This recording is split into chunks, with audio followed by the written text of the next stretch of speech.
As the daughter of actress Lisa Bonet and musician Lenny Kravitz, and a grandchild of Roxie Roker who starred on the Jeffersons, you could argue that Zoe Kravitz was born for show business. She always knew she had privilege on her side, but her passion for acting had nothing to do with who her family was. Instead, it was because she loved it and she was good at it. She knows how to act, she knows how to sing, and there is no self-respecting firm that doesn't want to have her as an image for their designs. And although it may seem that Zoe's childhood and adolescence were marked by success and luxuries, the truth is that her most personal life has not always been a fairy tale. At one point, she was struggling with both anorexia and bulimia, a disease she has now overcome. Her charisma and presence on screen have helped her advance her career in the past several years. She's now co-starred in several big blockbusters, anchored her own Hulu series, and stole the screen from several actors in HBO's Big Little Lies. Now she's starring as the legendary Catwoman in the forthcoming Batman film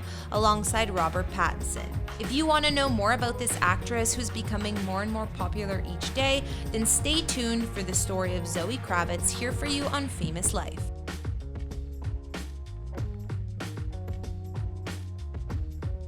Zoe Isabella Kravitz was born on December 1st, 1988 in Los Angeles, California.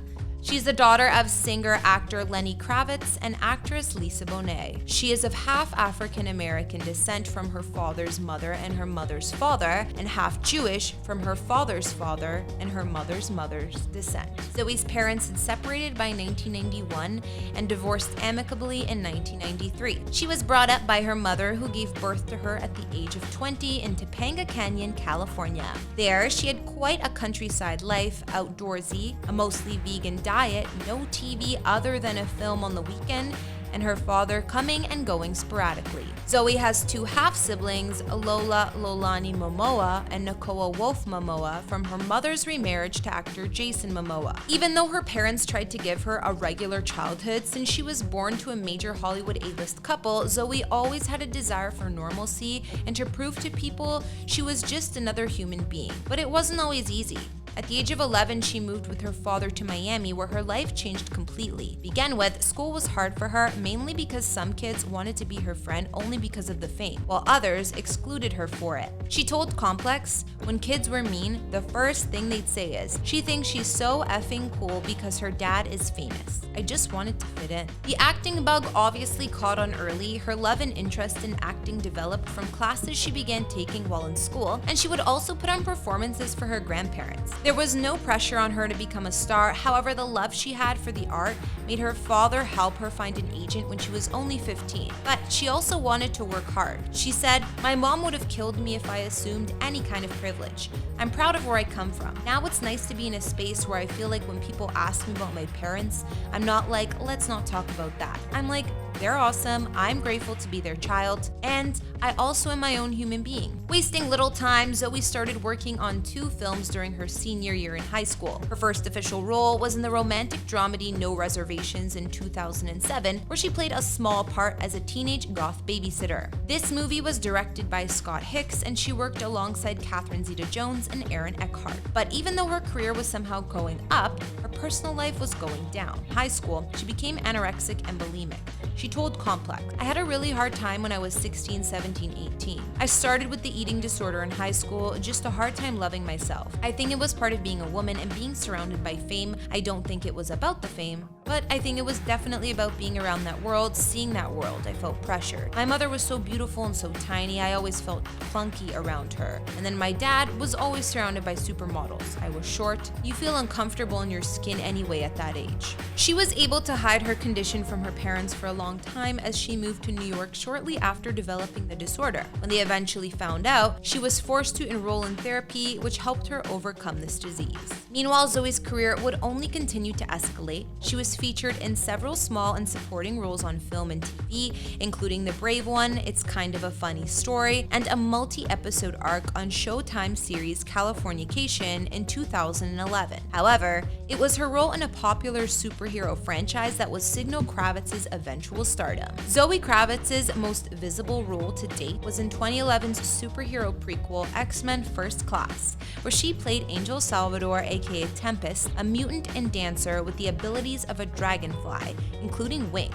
This was the first time she had to do stunts in a major blockbuster. Her next roles weren't found until 2013's Treading Water, also known as The Boy Who Smells Like Fish, and After Earth, quite possibly because she refused to settle for the supporting roles women of color are often expected to play in pop culture. Kravitz said to Teen Vogue, "I'm not going to spend the rest of my life playing some girl's friend or some girl on crack in the project." In the summer of 2013, Kravitz signed on to play anorexic 20-something Marie in the dramedy film The Road Within. As she tells it, when she got the role, she wasn't sure if she was disciplined enough to play the part without letting her demons get the best of her, and her parents also got really scared for her to go back down that road, but she still accepted the role. She got so into the role that she couldn't see how much weight she lost. She says recalling when her mother burst into tears after she came back from set one time, "It was effed up, man. You could see my rib cage. I was trying to lose more weight for the film, but I couldn't see. You're there. Stop. It was scary." Zoe got sick after filming Wrapped. She didn't get her period regularly because she was too malnourished. Her immune system shut down, her thyroid was thrown off. It wasn't until New Year's Eve 2013 she decided to take a new tack. Now back to a healthy weight, she's grateful for the experience, which she said helped exorcise some demons. She told Complex, "I feel like something has left my body, like some part of me is gone now, something that was making me so insecure, and it feels amazing." In 2014, she was featured in the Divergent films as Christina, another member of the Dauntless faction. Kravitz then appeared in each movie in the series until Allegiant flopped in 2016, ending the franchise. Luckily, by the time Allegiant was a box office disaster, Zoe had already appeared in an exciting new indie comedy and arguably one of the greatest action films of all time. Mad Max Fury Road placed her in an ensemble cast as well, but as it turned out, when she signed on to play Toast the Knowing, one of Warlord Immortan Joe's wives, who was rescued by Imperator Furiosa, the shoot was famously torturous, and Kravitz and the crew ended up in the desert for 9 months. The end result has been rightly called the best action movie ever made by the AV Club, in part because it invests so much time into the storytelling and characters. Kravitz, for one, has no regrets, and she told the New York Times, "It was one of the hardest things I've ever done in my life, but it was absolutely worth it, and I would do it again if George Miller asked me to."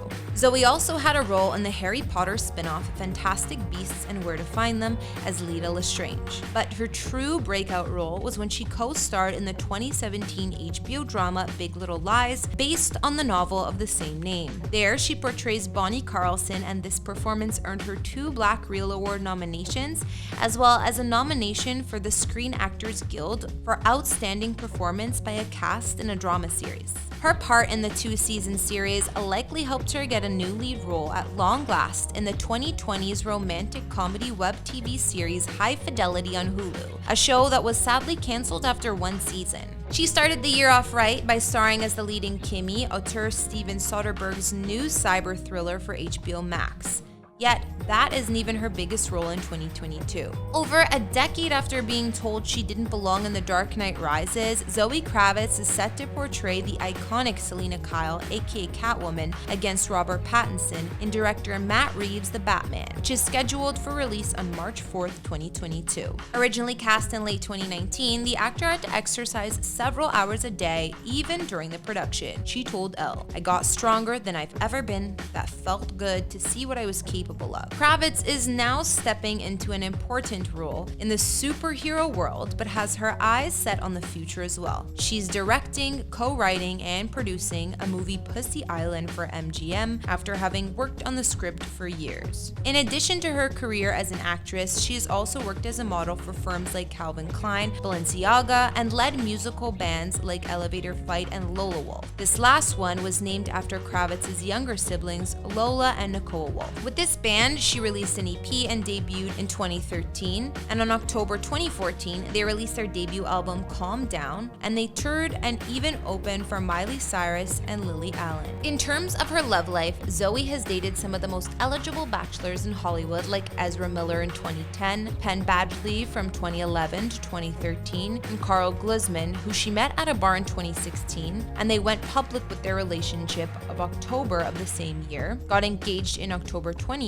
and married in 2019. But after spending 18 months together as newlyweds, they realized they weren't right for each other, and in January 2021, they filed for divorce. Nowadays, Zoe is dating Channing Tatum, who is set to play a leading role in Kravitz's directorial debut film. When asked about the ear-to-ear smile on her face in paparazzi photos with her rumored boyfriend, she cryptically confirmed, "I'm happy." Zoe Kravitz has shown her versatility as a performer and an artist in general. She has become a source of inspiration for many women, as a smart individual with beauty and intelligence, whose focus and hard work have made her achieve success, and we can't wait to see what she does next. Thanks for checking out this video, subscribe if you're new to the channel, and leave a comment for who you'd like us to feature next.